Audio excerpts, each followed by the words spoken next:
జైత్వాని కేసులో 3 ఐపీఎస్లు సస్పెండ్ అయ్యారు. అది స్వతంత్రం వచ్చిన తర్వాత మన రాష్ట్రంలో మొట్టమొదటిసారి 3 ఐపీఎస్లు ఒకేసారి సస్పెండ్ అవ్వటం అనేది, ఇది స్వతంత్రం వచ్చిన తర్వాత. అయితే అంత పెద్ద న్యూస్ని చాలా విజయవంతంగా సైడ్ ట్రాక్ చేశారు వైసీపీ వాళ్ళు. అది మామూలు విషయం కాదండి. ఒక అమ్మాయిని, ఒక ఆడపిల్లని వేధించి వెంటాడి ముంబై దాకా వెళ్ళి లేనిపోయిన అక్రమ కేసులో అమ్మాయిని ఇరికించేశారు. ఇరికించి వాళ్ళకి కావాల్సిన సంతకాలు పెట్టించుకుని కేసులు విత్డ్రా, ఎవరో పెద్ద అతని పేరు ఏదో కానీ ఉంది, ఇండస్ట్రియలిస్ట్, అతని మీద కేసు విత్డ్రా చేయించారు. అయితే ఇంత దారుణం జరిగినప్పుడు ఆడపిల్ల నిజంగానే చిగురుటాకులా వెలవెల్లాడిపోయి ఉంటుంది. కానీ అమ్మాయి అప్పుడు ఊహించి ఉండదు, ఒక సమయం వస్తుంది, నారా చంద్రబాబు నాయుడు గారు సీఎం అవుతారు, ఇక్కడ నారా లోకేష్ గారు అనే ఒక యంగ్ లీడర్ వస్తాడు, ఆయన చేతిలో ఒక రెడ్ బుక్ ఉంటుంది, ఎవడైనా సరే ఆడపిల్లల జోలికి కానీ లేదా ఎవరైనా బలహీనుల జోలికి కానీ వెళ్తే వాళ్ళ తాట తీసే ఒక రోజు వస్తుందని ఆ రోజు జత్వాని కూడా ఊహించి ఉండదు. బట్ జరిగింది. ఎందుకంటే జగన్మోహన్ రెడ్డి పాపాలు పండిపోయి అంత పెద్ద న్యూస్ని సైడ్ ట్రాక్ పట్టించేశారండి చాలా విజయవంతంగా. ఏంటంట, శ్యామల, యాంకర్ శ్యామల వచ్చి తెలుగుదేశం పార్టీని, చంద్రబాబు నాయుడు గారిని, లోకేష్ గారిని మాట్లాడుతుంది. శ్యామల, యాంకర్ శ్యామల అమ్మాయి టీవీ సీరియల్స్, సినిమాల్లో చిన్న చిన్న రోల్స్ వేసుకుంటుంది, ఫేమసే, సెలబ్రిటీ కాదంట్లే. అమ్మాయికి ఎవరైనా డైలాగ్ రాసిస్తే ఆ డైలాగ్ని మంచి హావభావాలతో చెప్పగలదు. అమ్మాయిది ఎవరైనా టాలెంట్ అదే. ఎవరికన్నా సరే అర్థమయ్యేలాగా, చిన్నపిల్లలకు కథ చెప్పేలాగా. అంతకుముందు కూడా ఒక కథ చెప్పింది చంద్రబాబు నాయుడు గారి కోసం, ఓ తప్పుడు కథ క్రియేట్ చేసి. ఎలక్షన్లో గెలిచిన వెంటనే చంద్రబాబు నాయుడు గారు అన్నీ లైట్ అయింది. చంద్రబాబు నాయుడు నన్ను క్షమించండి, అప్పుడేదో నోరుజారు అన్నాను, ఎవరో డైలాగ్ రాసిస్తే అన్నాను చెప్పింది.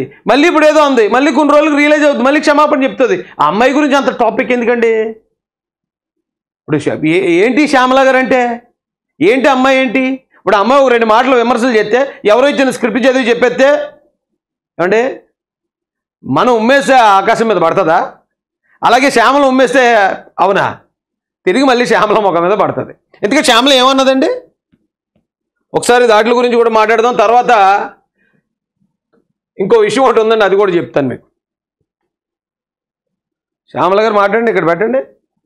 అయితే పిల్లికి బెచ్చం అనేది అదొక సామెత, లేదా నిజంగానే పిల్లలు వచ్చి బెచ్చం ఆడుకుంటున్నాయి మన ఇంటి ముందు? పిల్లికి బెచ్చం వేయలేదటండి నారా చంద్రబాబు నాయుడు గారు, లోకేష్ గారు.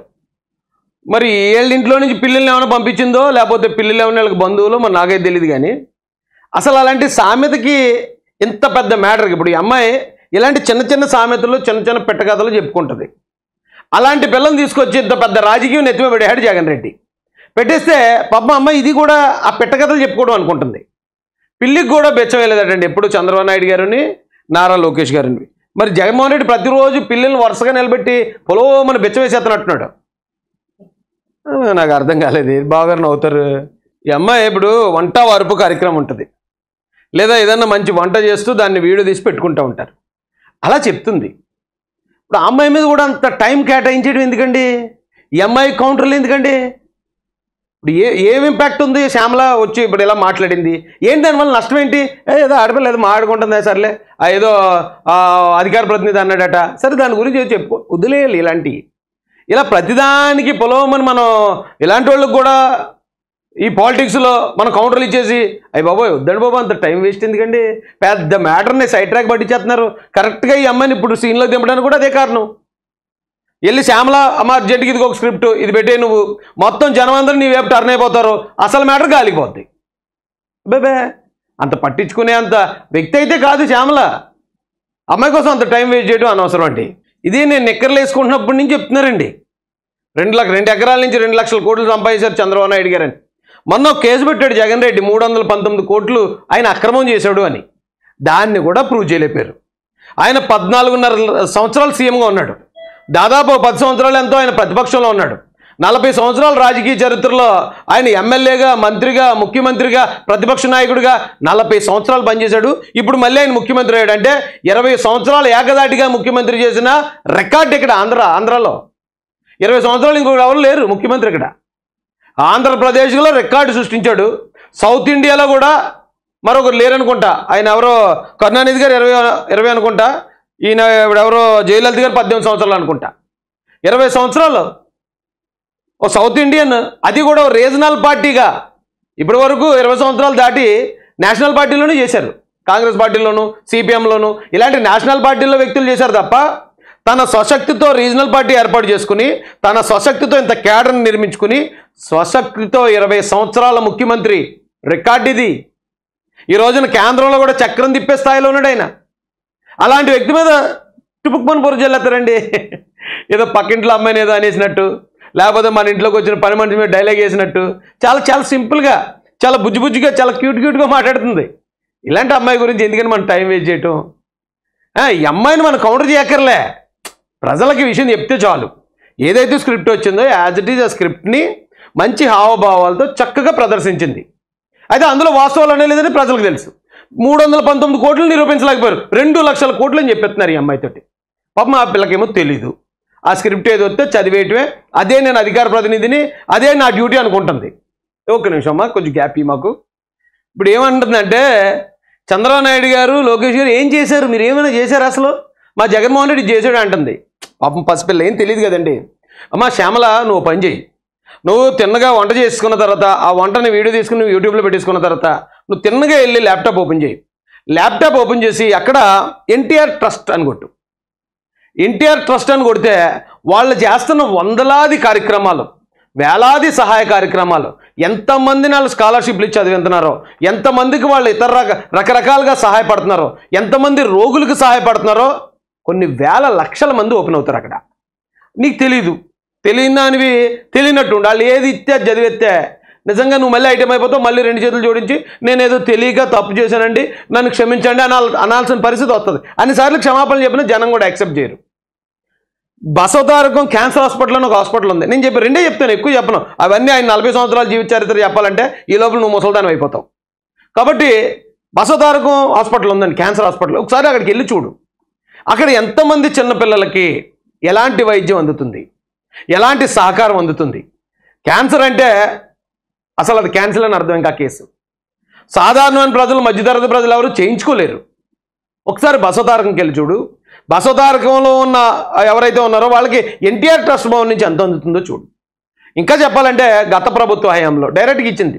ఎవరో ఒక 10 లక్షలు 30 లక్షలు ఇల్లు తనఖా పెడితే వైసీపీ నాయకులు ఆ ఇల్లు తనఖా పెట్టి అతను చేపల చెరువు వేసుకున్నాడు.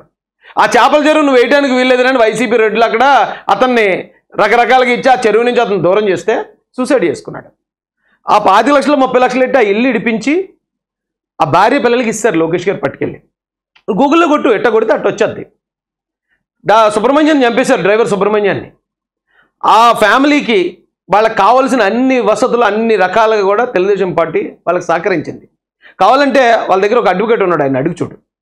ఇలా 1, 2 కాదు, ఈ రాష్ట్రంలో వైసీపీ చేత ఎక్కడెక్కడైతే హింస జరిగిందో అన్ని చోట్ల కూడా నారా లోకేష్ గారు, నారా చంద్రబాబు నాయుడు గారు పార్టీ తరఫున సహకరించారు. అంతెందుకమ్మా, నేను పార్టీలో జాయిన్ అవుతున్నాను సామలకోటలో. పార్టీలో జాయినింగ్ కార్యక్రమానికి చంద్రబాబు నాయుడు గారు వచ్చారు, అక్కడ మీటింగ్ పెట్టారు. నేను వెళ్ళి జాయిన్ అవుతున్నాను. ఆయన నాకు కండువా వేశాడు. కండువా వేసి ఈ లోపు అక్కడ గిరీష్ అనే కుర్రోడు వైసీపీ నాయకుల వేధింపులతో పోలీసులు టార్చర్ పెట్టి కొడితే సూసైడ్ చేసుకున్నాడు. ఆ తల్లిదండ్రులు పైకి వచ్చారు. పైకి వస్తే అక్కడి నుంచి అక్కడికక్కడే పార్టీ నుంచి 3 లక్షలకి ప్రకటించారు. ఇలా ఎన్నో, నేను 1, 2 గుర్తున్నదే చెప్తున్నాను. నీ వయసు చాలదు, నీ అనుభవం చాలదు. నువ్వు నారా చంద్రబాబు నాయుడు గారి గురించి మాట్లాడడం, దానికి మా కర్మ ఏంటంటే నీకు మేము సమాధానం చెప్పాల్సి రావటం. చెప్పకపోతే ప్రజలు నువ్వేదో చెప్పే కాగమ్మ కథ, పిచ్చికి కథ, కాకి పిచ్చికి కథలా నువ్వు చెప్పేస్తుంటే ప్రజలేమో 10 మంది అన్న నమ్ముతారేమో. కాబట్టి ఇక చిన్న పవన్ పెద్ద కథతో కూడా డిసైడ్ అయ్యాం. అందుకని వివరణ ఇస్తున్నాను, నేను టార్గెట్ చేయట్లే. ఇలాగ శ్యామలను టార్గెట్ చేసే వాళ్ళకి కూడా చెప్తున్నాను. చాలామంది ఈ అమ్మాయి సినిమాల్లో అలాగా పలానా వాళ్ళతో ఇలాగా, అది ఎందుకండి బాబు అంతా పిచ్చికి మీద బ్రహ్మాస్త్రం ఎందుకండి బాబు? ఏమొద్దు, అమ్మాయి ఏదని చెప్పినప్పుడు అది అబద్ధం అని ప్రూవ్ చేయండి చాలు, అంతేగాని టార్గెట్ చేయకండి. హత్యలు, దాడులు, విధ్వంసాలు జరిగేటండి. మరి ఎక్కడ పేపర్లో జరిగాయి. ఐపాక్ టీం నుంచి పేపర్ వచ్చింది కదా, చిన్న స్క్రిప్టు, ఆ స్క్రిప్ట్లో జరిగే తప్ప అమ్మ శ్యామల నువ్వు ఎక్కడ ఉంటావు నాకు తెలియదు, కానీ ఆంధ్రాలో ఎక్కడ జరగలేదమ్మా. ఒకే ఒక మర్డర్, అది అక్కడ వినుకొండలో ఇద్దరు ముస్లిం కుర్రోళ్ళు ఒకళ్ళ మీద ఒకళ్ళకి పాత కక్షలతో చేసుకున్నారు. అంతేగాని తెలుగుదేశం గోండాలట. అయ్యో చాలా పెద్ద పెద్ద డైలాగులు ఇస్తారు తల్లి నీకు. ఏం సాయమమ్మా అది? మాట సాయమా? మంచినీళ్ళు సాయం చేశాడా, లేకపోతే డ్రింక్ ఇప్పించాడా, ఏ సాయం చేశాడా అది కూడా చెప్తే జనాలకు ఒక క్లారిటీ ఉంటుంది కదమ్మా. 5,000 ఇచ్చాడా, 5 లక్షలు ఇచ్చాడా, 5 కోట్లు ఇచ్చాడా, ఏ చెప్పడానికి సిగ్గేసిందేమా నీకు? రాసి ఇవ్వలేదు, అది రాసివాడు కూడా సిగ్గేసి ఉంటుంది. ఎందుకంటే అన్న దృష్టిలో సాయం అంటే రోజుకు 30 రూపాయలు. అన్న ఫిక్స్డ్ రేట్లు అయ్యి రోజుకు 30 రూపాయలు ఇది అమ్మఒడి, రోజుకు 35 రూపాయలు చేయూత, రోజుకి 45 రూపాయలు పెన్షన్. అన్నకు తెలిసింది అదే సాయం అంటేని. ఆ సాయం గురించి నేను ఇంటింటికి సాయం చేశాను, నాకు ఓట్లు వేస్తాడని అలా మబ్బుల్లో తిరిగాడు, అలా మూలకెళ్ళిపోయాడు. ఇప్పుడు నువ్వు వచ్చావు ఆ మూలకెళ్ళిన ఆయన్ని జాకిలు ఇట్లా లేపడానికి. ఏం సాయం? నిజంగా సాయం చేసుంటే నువ్వే చెప్తూ అదిగో పలానా చోట ఈ మర్డర్ జరిగింది, ఆ బాధిత కుటుంబానికి జగన్ గారు వెళ్ళి 5 లక్షలు ఇచ్చారు, లేకపోతే 10 లక్షలు ఇచ్చారు, పలానా ఓడి ఇల్లు అక్కడ కూల్ చేశారు, ఆ కూల్ చేసినందుకు ఇక ఈయన వెళ్ళి ఇక 10 లక్షలు అని చెప్తూ కదా. సాయం చేశారని నువ్వు జనరలైజ్ చేసి చెప్పినప్పుడే అక్కడ సాయం లేదు, భోషానం లేదని మాకు అర్థమైంది. ప్రభుత్వం 1 కోటి రూపాయలు ఇచ్చిందమ్మా, ప్రభుత్వం నుంచి 1 కోటి రూపాయలు. చంద్రబాబు నాయుడు గారు ఇప్పుడు సొంతంగా ఇవ్వాల్సిన పనిలే, ఎందుకంటే ఆయన ముఖ్యమంత్రిగా ఉన్నాడు. ఏ సాయం అన్నా సొంతంగా ఇస్తే 5 లక్షలు, ఒకవేళ జగన్ రెడ్డి ఇచ్చాడు 5 లక్షలు ఇచ్చాడు అనుకుందాం. చంద్రబాబు నాయుడు గారు ప్రభుత్వం ద్వారా ఆయన ఇప్పుడు సీఎంగా ఉన్నాడు కాబట్టి ఒక్కొక్కరికి 1 కోటి రూపాయలు ఇచ్చారు. రూపాయి 2 రూపాయలు కాదు. చాలా క్యూట్గా ముద్దుగా మాట్లాడుతుంది. అయితే జగన్ రెడ్డి తన జీవితంలో ఇప్పటికీ 51 సంవత్సరం, ఆల్రెడీ 5 సంవత్సరాలు ముఖ్యమంత్రి చేసేసాడు. గతంలో ఒక 5 సంవత్సరాలు ప్రతిపక్ష నాయకుడిగా ఉన్నాడు. సో ఈ 10 సంవత్సరాల తన రాజకీయ జీవితంలో అతను చేసిన ఏకైక సాయాలు ఇప్పుడు శ్యామల చెప్తుంది. ఇప్పుడు దాకా అతను ఎవరికి సాయం చేయలేదని కదా అర్థం. ఇప్పుడు ఏం చెప్తుంది? జగన్ గారు చేసిన సాయాలు మీకు తెలియదు, ఇదిగో చూడండి లెక్క చెప్తాను నేను మొదలెట్టింది. మొదలెట్టి ఏం చెప్తుందండి? మొన్న జరిగింది, నిన్నగాక మొన్న జరిగింది ఆ ఫార్మ్ యాక్సిడెంట్. ఇక్కడ 5 లక్షలు ఇచ్చాడట, ఒక్కోడికి 1 లక్ష రూపాయలు అంతే. అక్కడి నుంచి మొదలెట్టింది. అంటే ఇప్పుడు దాకా అంత డమ్మీయే. ఇప్పుడు దాకా మనోడు అక్కడ పిల్లికి పెంచలేదు. ఇప్పుడు మన అక్క మాటలోనే మనం చెప్పాలంటే ఎక్కడ అందించారమ్మా? ఎలాగ అందించారు? ఎవరికి ఇచ్చారు నీకు తెలుసా? అసలు 1 కోటి రూపాయలు అన్నాడంటే జగనన్న, ఆ డబ్బులు ఎలాగ ఇవ్వాలో ఏంటో మా వాళ్ళని మా కార్యవర్గాన్ని అడిగి చెప్తున్నాను, పోయేటట్టు మాట్లాడుకుంటాను. నీకు ఆ విషయం తెలీదు. 1 కోటి రూపాయలు అనగానే నువ్వు ఎన్న కోటలు లెక్కేసుకుని రాసేసుకుంటున్నట్టున్నావు, లేదా ఆడెవడో ఐప్యాక్ కోడ్ రాసి పంపిస్తాడు. నువ్వు ఆ ఐప్యాక్ కోడ్ రాసి పంపించి నీ చదవటం వల్లే ఈవేళ జగన్మోహన్ రెడ్డి ఐటెం అయిపోయాడు ఆంధ్ర రాష్ట్రంలో. ఇప్పుడు నువ్వు కూడా వచ్చి మళ్ళీ ఇప్పుడు మాకు ఐప్యాక్ టీం ఐప్యాక్ స్లిప్ చదవడానికి మళ్ళీ ఇంకొక లేడీ యాంకర్ని పెట్టుకున్నారు. అంటే ఇక జగన్ చదవడానికి లేదు కాబట్టి ఒక యాంకర్ని ఓకే కరెక్ట్గా పెట్టుకున్నారండి. యాంకర్ శ్యామల అంటారు మిమ్మల్ని. కాబట్టి యాంకరింగ్ చేయడానికి, స్క్రిప్ట్ చదవడానికి బాగుంది, మంచి ఆప్షను జగన్ రెడ్డి తీసుకున్నది. సూపర్ అండి అసలు జగన్మోహన్ రెడ్డి గారు. నిజంగా 1 కోటి రూపాయలు సాయం చేయాలంటే 1 కోటి రూపాయలు తీసి ఇవ్వాలి. నిజంగా పాలు ప్యాకెట్లు ఇవే బిస్కెట్ ప్యాకెట్లు ఏ అంటుంది కదా, ఇవన్నీ చేయాలంటే అవన్నీ కొని పట్టుకెళ్ళి ఇవ్వాల్సి ఉంటుంది. కానీ జగన్ రెడ్డి గారి మాస్టర్ బ్రెయిన్, ఆయన ఇచ్చే షార్ట్ కట్ ఎలా ఉంటుందంటే అవేమీ చేయకుండా అవన్నీ చేశారని ఒక యాంకర్ పెట్టుకుని చెప్పించితే అయిపోతుంది. నమ్మటానికి గొర్రెలు ఉన్నాయి కదా. ఏ గొర్రెలు? మన ఇది సాక్షి టీవీ, సాక్షి పేపర్ చదివే గొర్రెలు. ఎక్కడిచ్చాడు 1 కోటి రూపాయలు? అలాగే ఇచ్చాడు.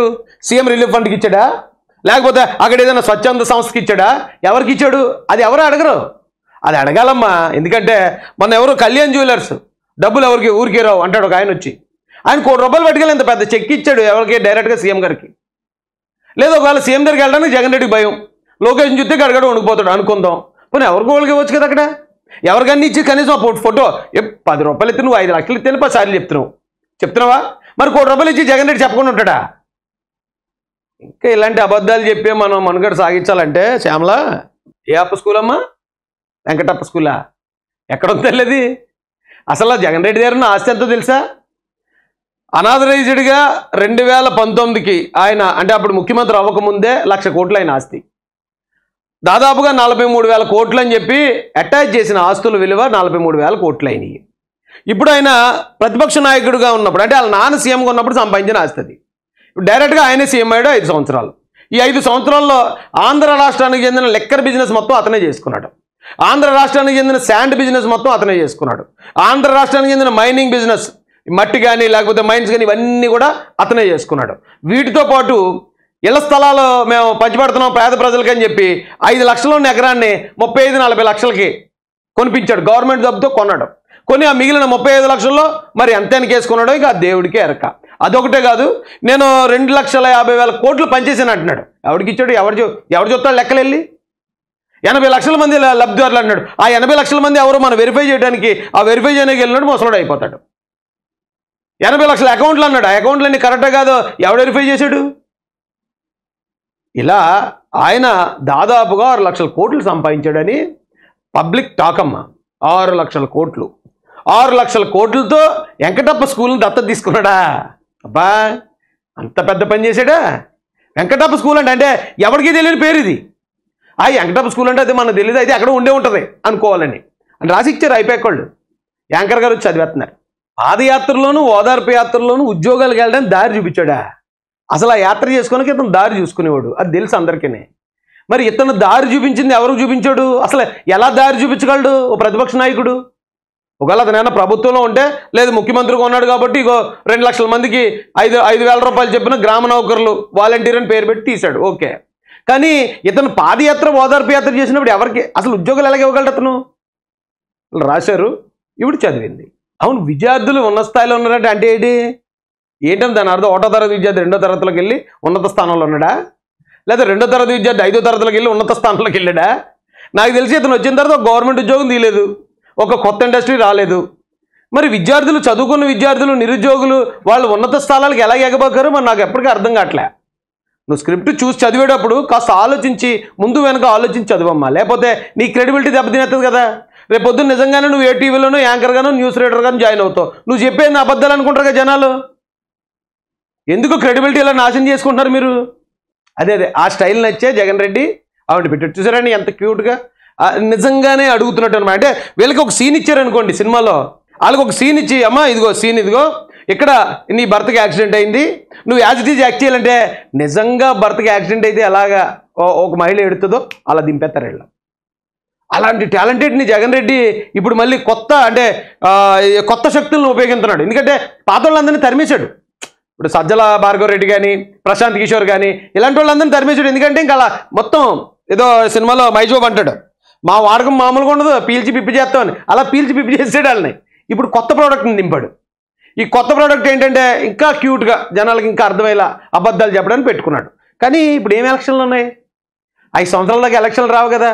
ఎందుకు వీళ్ళకి పేమెంట్ బొక్క కదా, షోకి ఎంతని ఇవ్వాలి ఖచ్చితంగా, లేదా వీడియోకి ఎంతని ఇవ్వాలి, లేకపోతే వాళ్ళకి ఆల్రెడీ కాల్ షీట్లు ఉంటాయి. నాకులా ఖాళీ కూర్చున్న వాళ్ళు కాదు, అనాలిసిస్ చేసి దాని మీద ప్రజల కోసం మాట్లాడడానికి. వాళ్ళు ప్రతిదానికి పెయిడ్ ఆర్టిస్టులు వచ్చినప్పుడు ఖచ్చితంగా వాళ్ళకి గంటల లెక్కన షోలు లెక్కన వాళ్ళకి పే చేయాలి. ఇప్పటి నుంచే ఎందుకు ఈ డబ్బులు బొక్క? ఇలాంటి వాళ్ళని తీసుకొచ్చి ఆ షోలు చేయించుకోవటం. మళ్ళీ ఇప్పుడు గురించి మళ్ళీ మేము ప్రతిపక్షం నుంచి లేకపోతే అధికార పక్షం నుంచి ఇప్పుడు మళ్ళీ మేము కౌంటర్ ఇవ్వాలా? ఓహో, చాలా బాగుందండి. ఇల్లమ్మా శ్యామల.